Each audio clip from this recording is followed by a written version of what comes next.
चुनावों में हमारी सरकार की स्वीकार्यता और विस्तार एक नए आयाम तक पहुंचा है। पहली बार हमने उड़ीसा में स्पष्ट बहुमत के साथ अपनी सरकार बनाई है और हमारे विरोधी शायद भूल ही गए कि श्री नवीन पटनायक जी से पहले वहां कभी कांग्रेस का मुख्यमंत्री हुआ करता था।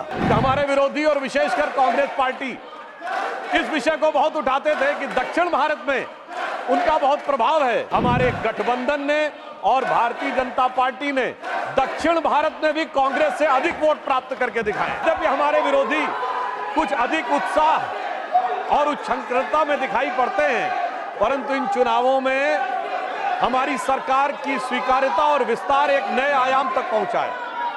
पहली बार हमने उड़ीसा में स्पष्ट बहुमत के साथ अपनी सरकार बनाई है और हमारे विरोधी शायद भूल ही गए कि श्री नवीन पटनायक जी से पहले वहां कभी कांग्रेस का मुख्यमंत्री हुआ करता था।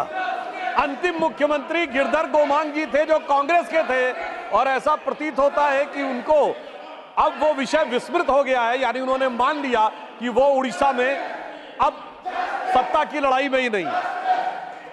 दूसरा विषय इस चुनावों के संदर्भ में दक्षिण भारत का विषय आया था।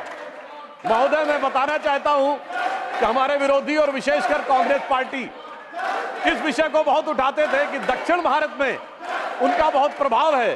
तो मैं बताना चाहता हूं, प्रधानमंत्री श्री नरेंद्र मोदी जी के नेतृत्व में हमारे गठबंधन ने और भारतीय जनता पार्टी ने दक्षिण भारत में भी कांग्रेस से अधिक वोट प्राप्त करके दिखाए। तेलंगाना में हमारे 8 सीटें ही नहीं है, हमारा मत प्रतिशत 35% है। कर्नाटक में हमारा मत प्रतिशत 45% है। केरल में हमारी 1 सीट आई है मगर 17% मत है।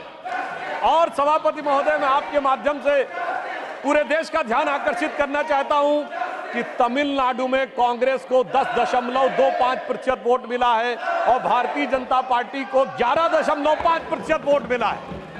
यानी तमिलनाडु में भी हमने पहली बार 2.5 अंक में मत प्रतिशत प्राप्त किया है और कांग्रेस से अधिक वोट प्राप्त करने में सफलता हासिल की है।